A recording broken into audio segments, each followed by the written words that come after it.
and welcome to the Eclectic Humanist, episode, I don't know, 12, I suppose? It's been a while since I've spoken into my microphone for reasons other than my job, so I am quite far behind the weekly schedule that I had in mind when I started doing this in the spring.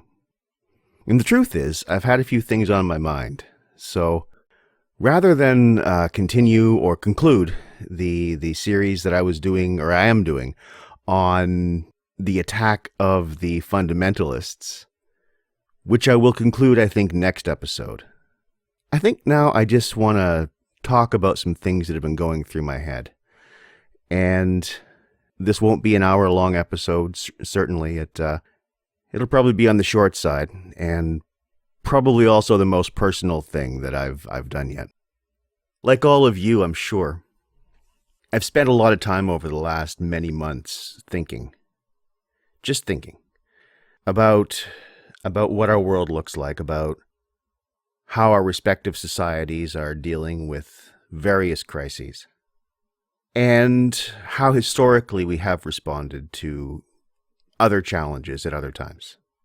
When I first started having these thoughts and thinking I would like to talk about them with you, it was Sunday, September 13th. And I remember that very well because there were a couple of specific things on my mind. One, it was 6 months to the day that my university closed down, that school in New Brunswick ended, that my part of the country, at least, and that my part of the world went into hard lockdown. And looking back exactly half a year later, I found myself thinking how surreal, how unreal that seemed at the time. I remember walking onto campus even before the announcement was made that we would not be coming back on Monday. It was a Friday. Saying goodbye to colleagues, to students, not knowing when I would see them again. The last class I actually sat in, it was only half full. And nobody knew what we were going to do. Nobody knew if or when we would be together again. Now, many of those students have gone back to their respective countries. I have no idea if I'm ever going to see them again. I never got to say goodbye. None of them got to say goodbye. But, and I know everybody listening to this has gone through the same thing, this sudden transformation that was in many ways completely foreseeable. That for a long time everything seemed unreal, surreal, suspended. The roads were quiet. There were so few planes in the sky that Earth's albedo actually decreased. We were reflecting less light back into the back into the solar system than we do when the upper atmosphere is full of jet exhaust. And I remember feeling a sense on the one hand of uncertainty, which everybody shared, I think, and arguing with friends, with people I respect, about how seriously to take this. And on the other hand, I remember a sense of optimism, such as I had never felt in my entire life, because it has long seemed to me that the social system we're living in now is, I won't say broken, because as others have also pointed out before me, it's doing exactly what it's designed to do, but what it's designed to do in its current manifestation is make a handful of people very rich. And to hell with everybody else. And I've always believed that we were better than that. And I remember having a sense throughout late March and April and into May that this is our chance to be better. Something over the last few months has dampened that enthusiasm. Maybe it's the political situation south of the border. It probably is. I've never seen a country so diseased in my life, and I'm not even talking about the virus. It's heartbreaking. I grew up in Windsor, Ontario, which, as one former girlfriend who happened to be American once put it, that makes you half American, and I've always kind of felt that way. I, of course, have family on both sides of the border. I grew up visiting my American cousins. I haven't seen them in years, but Now I've been lucky enough to find other family on the other side of the border. And I'm worried.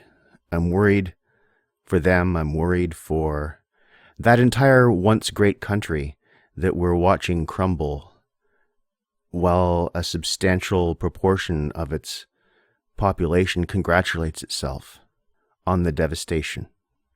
And as I said, it is heartbreaking, because that is a country that has inspired the world and did once inspire the world, and now inspires very little other than mockery, derision, and contempt. And I didn't know I was going to say any of that when I started talking into the microphone. I'm just going to let the mic run, and whatever comes out, comes out.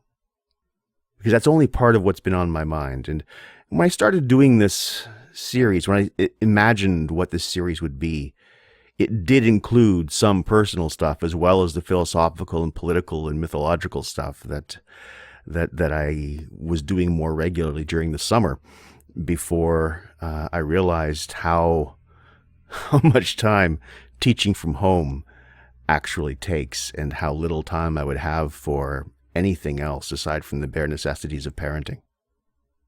But as I said, that's only one of the things that was on my mind. What's really on my mind is days. The point that it was exactly 6 months gave me something to mark by. Nothing of any cosmic significance. It's just, these are ways that we assign significance. They're ways that we use to understand things. And that's all. When I speak of significant numbers or important dates, that's all I mean. Those of you who have actually, sorry about the racket there, I just knocked over a book called Achilles in Vietnam. I'm teaching the Iliad in one of my classes and recording a series of lectures on it. And as much as I've loved that book since, I first encountered it in 1984, it feels like a completely new book now that I am recording lectures on it. But back to the matter at hand. What else was on my mind was, of course, September 13th is only 2 days after September 11th. I think probably all of you can figure that out, because we can count. We're pretty bright that way. So, of course, like pretty much everybody in North America, that's always a period for me of contemplation, of introspection, of measuring in the last year. Where's the world gone? How's the world gone? It was 19 years ago that happened. And it's one of those events that everybody can say where they were and what they were doing. When I grew up, the event that everybody talked about knowing exactly where they were going and what they were doing and who they were with was, where were you when Kennedy was shot? And all of a sudden, September 11th, 2001 comes along, and that's the new event. That's the one where you always know where you were. It's that marker, that point at which the world changed. Well, March 13th, 2020 is another one of those.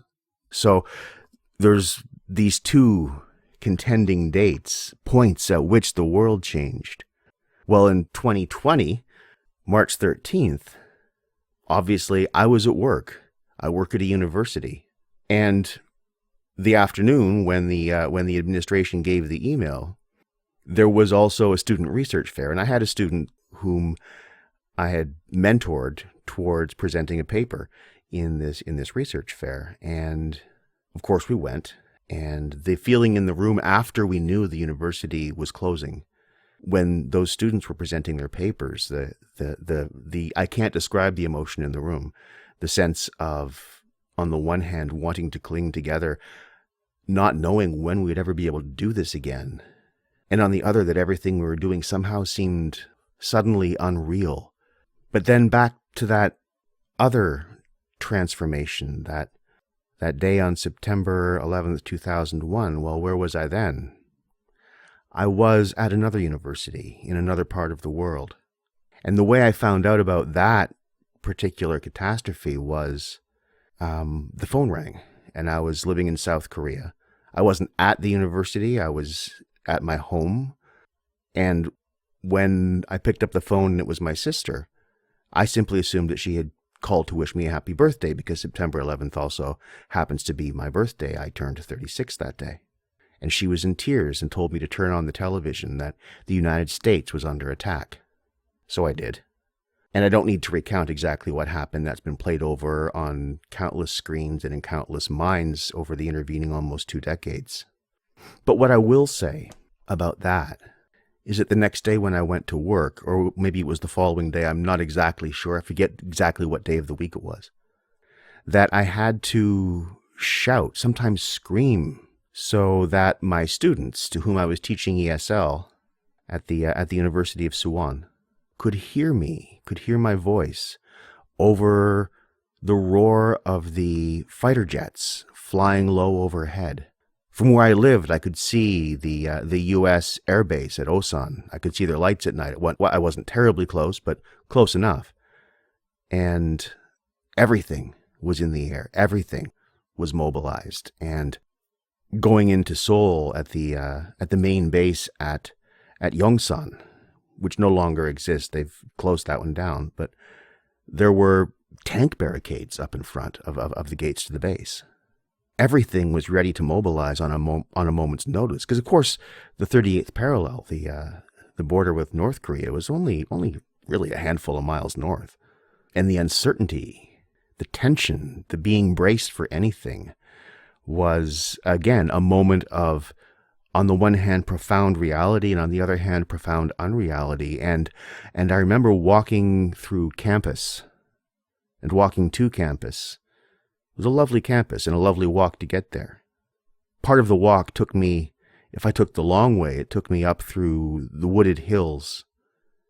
And the path I followed was a path that had existed long enough to be trodden down into the soil of the forest, but also I passed by half a dozen foxholes that were remnants of the Korean War.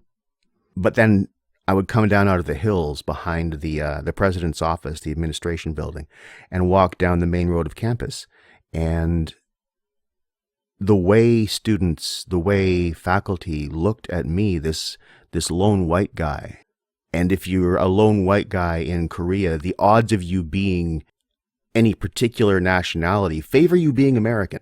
So to a glance, I was American, and the way people looked at me, the sympathy, the genuine compassion with which every pair of eyes that I registered looked at me in the wake of that attack is something I will never forget. The human spirit for empathy is something that always astounds me. There are other human capacities that also always astound me, but that's one of the good ones. But yeah, we mark our time. It's been almost 20 years. And watching the world change over that time has been a source of so much anxiety for so many people, for many, many people. Watching, for example, a completely inexcusable war and a completely immoral war be fought in Iraq. Watching the social discourse during the Bush presidency stifle almost to the point of where it was during the McCarthy era. It was a very anxious time, I remember. I remember after being home and going to present papers in academic conferences, and they had this warning system. There was green, yellow, orange, and red alerts in the airports indicating danger of terror attack. And it was never green, of course. You can't have it green because then people might not be scared. Resting state was usually yellow. But I noticed anytime it turned to orange, it was when something political was happening that it would have been a benefit to those in charge for people to be nervous. So they just bump up the terror alert to orange. It was an interesting thing to watch. I'm sorry if this is rambling a bit much. As I said, it's been a very pensive few weeks, and this is the first chance I've really had to talk into the microphone for reasons other than work. And I guess in talking to you folks, I also kind of feel like I'm getting some things straight in my own head. Maybe you'll find it interesting. I hope you do, because otherwise I'm wasting your time, and I apologize for that. But of course, there are other things in my mind as well. Like I said, this is a very personal episode. Because this past September 11th, I turned 55. And there are a few things in my mind there as well. I remember the ads when I was a kid of banks or financial institutions advertising a program called Freedom 55. If you put certain amount of money away, you could retire by the time you're 55. And that seemed so old to me. And I guess that's understandable. You're 15 years old, you're 16 years old. Who's ever going to be 55? And it doesn't seem so old to me now. In fact, I feel younger than I did 10 years ago. I'm not quite sure how that happened, but it did. But 55. This is the first birthday I've had that my dad never got. My dad died when he was 54.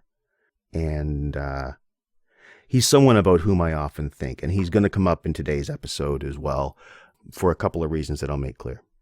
So that thinking of things that I've been lucky enough to have that not everybody gets, such as a birthday. And I don't like birthdays. I ignore them. I've actually disabled the birthday notifications on my Facebook account so people won't wish me happy birthday. If I could do the same with Christmas, I would. But getting back to Dad, as I said, he never got his 55th. And this simply makes me aware of how brief our time is. And I don't want to sound like a crusty old man, because as I said just a minute ago, I don't feel old. But by any reasonable measure, I am far past the halfway point. And our camping trip to Algonquin Park in the summer of 1970 sometimes still seems like just yesterday. I remember a kid a year younger than me. His name was Jamie. And for 2 weeks, he was my best friend in the world. Well, for 1 week. For 1 week, he was my best friend in the world. I still remember him. But if we're talking about days and numbers and things that just throw us back on our own capacities for contemplation, the one that's been on my mind most for the last almost year now, and I'm sorry if this seems too self-indulgent, feel free to turn it off. Obviously, I'll never know, but even if I did, my feelings wouldn't be hurt, was Thanksgiving of last year. There was a confluence of significant days, significant dates, significant anniversaries that happened on Canadian Thanksgiving. I think I'd like to go there and just think about what that all means. I've been very pensive since that time for various reasons. One, it was the last Thanksgiving was the 25th anniversary of when I buried my dad's ashes. So he was in my mind as well. And Thanksgiving has always been my favorite holiday. One of the few I don't dislike. But I remember burying my dad's ashes by the banks of the Muskoka River in Ontario at the roots of a willow tree. But it was also the 5th anniversary of when I scattered my mother's ashes on Oromocto Lake. A very different relationship, a very different ceremony, a very different ritual, each befitting the person to whom it was addressed. So both of my parents were in my mind at that particular time. But also, that was the day, the exact day, on which I had lived the exact same number of days that my father got. So all three of those things came together on that single day. And how could a person not be thoughtful under those circumstances? And honestly, I was also going through the tail end of what I now recognize as a nervous breakdown. I had actually wanted to get this program going a year ago, but I was not capable. So having all of those thoughts in my mind, and of course, on Thanksgiving, a day devoted to gratitude. If you want to think about things that inspire gratitude, well, those three things coming together, burying both of your parents and living the exact same number of days that one of your parents, and the one to whom you were closest, got. Every day after that is a gift. Every single day after that is a gift. But of course, these are all just arbitrary numbers. They only matter because I say they do. Again, I don't do the whole cosmic pattern thing. Meaning is something humans do. Meaning is a human activity. This is part of the activity of my brain that I'm sharing with you. So I'm not reaching for anything. I'm looking inward and seeing what I find. And what I find is that every day is a gift. All of it, even the bad ones. And I say that as a person who has occasionally very seriously contemplated harming himself. Obviously, I'm glad I didn't. Otherwise, I wouldn't be having this lovely chat with you folks. But all of these things together, I'm not quite sure how to draw them together. And this is why, another one of the reasons why I haven't recorded these thoughts over the last couple of weeks, even though they've been sort of plaguing me. I haven't known what story they tell. I haven't known what story to make them into. And I find I still don't. Maybe it will emerge in the editing. But one thing I keep being drawn back to is questions of meaning, which questions of meaning occupy me all the time anyway. I teach literature. It's an occupational hazard. But the more I look into these questions, the more I understand that meaning making is one of those fundamentally human things. And not to say that other non-human animals don't also do it. I suspect they do. Some of them at least.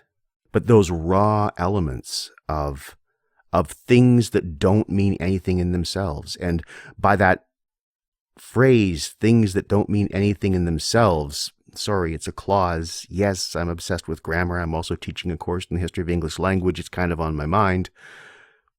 I mean everything. The death of my father doesn't mean anything in itself. Death of my mother, nothing.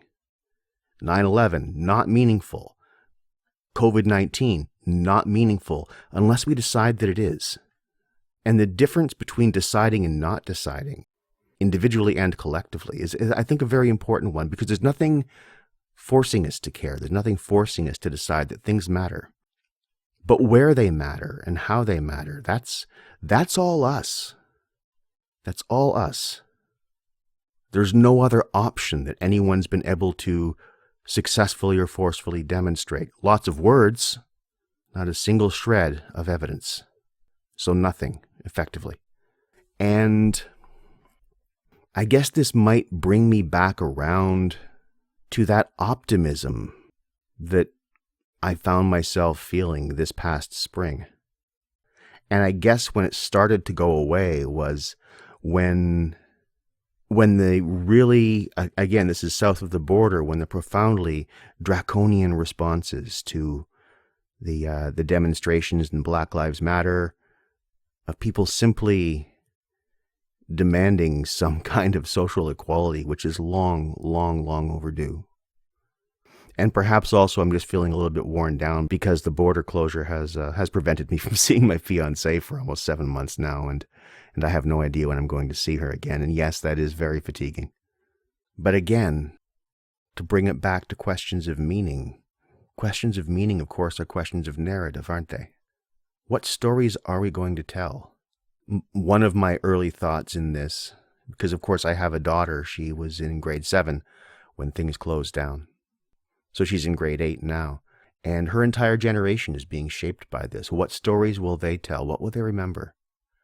9/11 was before their time. They will never know any more of that than I did of the Kennedy assassination, which happened 2 years before I was born. But this they know, this they're living. And I don't know how it will shape them. My daughter's school is open. They're doing in-person schools. They've taken some precautions. But of course, they don't socialize at school. They have to stick with their classes. Those are the people with whom they are closeted for the year, basically. So the experience of school has changed. And of course, as an educator myself, the experience of school for my students has changed too. We don't get together face to face. I've been to campus, maybe 4 times since spring. My office is mostly a place where I keep books I don't have room for in my apartment, which is where I do my job. And of course, my job keeps me thinking about what is going on.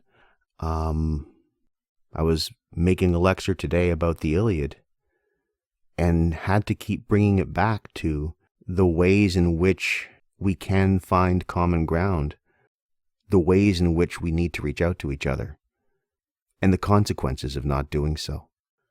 The alienation from each other, the alienation from ourselves that can so easily happen when hard lines are drawn, when the other, when people different from you are demonized, made into something less than human, as so much of our very tribal social discourse these days does manage to do, and I am not guiltless of that.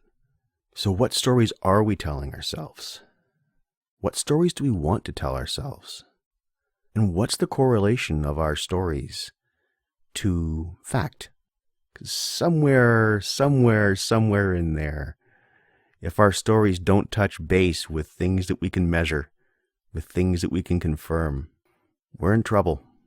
And increasingly, I think our political narrative is doing exactly that, placing, in many cases, ideologies, wishful thinking above measurable facts, above expertise.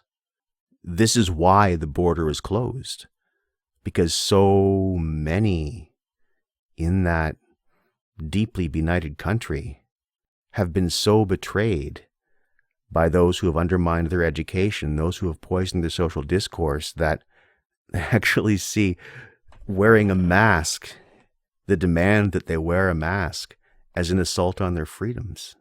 And speaking as someone who does his best to cultivate a broadly communitarian ethos, the notion that we're not just responsible for ourselves, but we are genuinely responsible for each other, which is part of the underlying political theory in Canada, actually, to see the utter selfishness of the anti-maskers, and to see the body count there now up over 200,000, because people don't want to wear masks. People won't listen to the real expertise, the general consensus in the medical fields.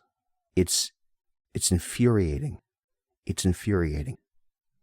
I don't know if or when the world will ever go back to the way it was. I hope it doesn't. I really hope it doesn't.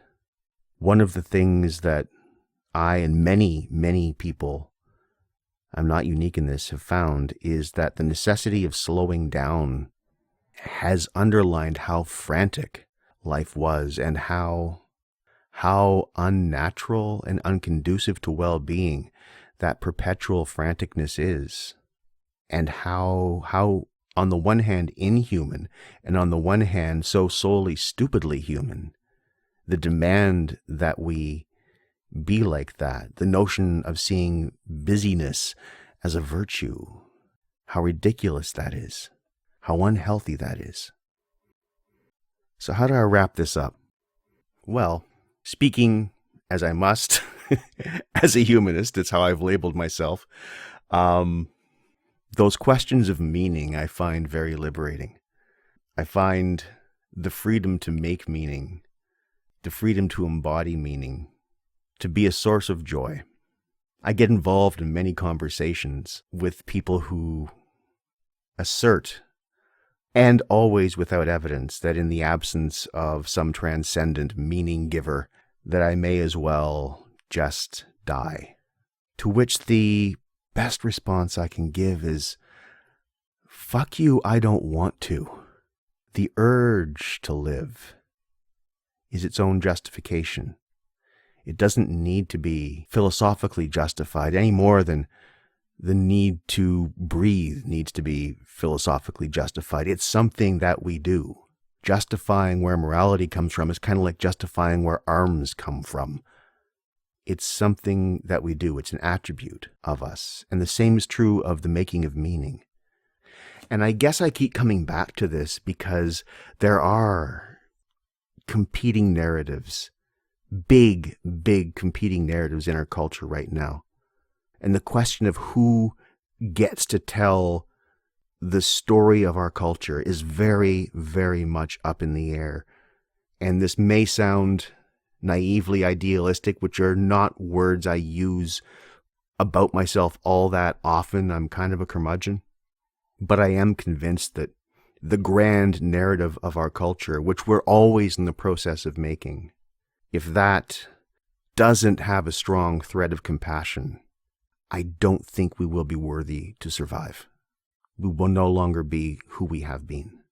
And maybe that is what's been tugging at my mind these last couple of weeks, with all of these arbitrary numbers floating around in my head, and looking back on significant dates and asking, what does it mean? Why does it matter?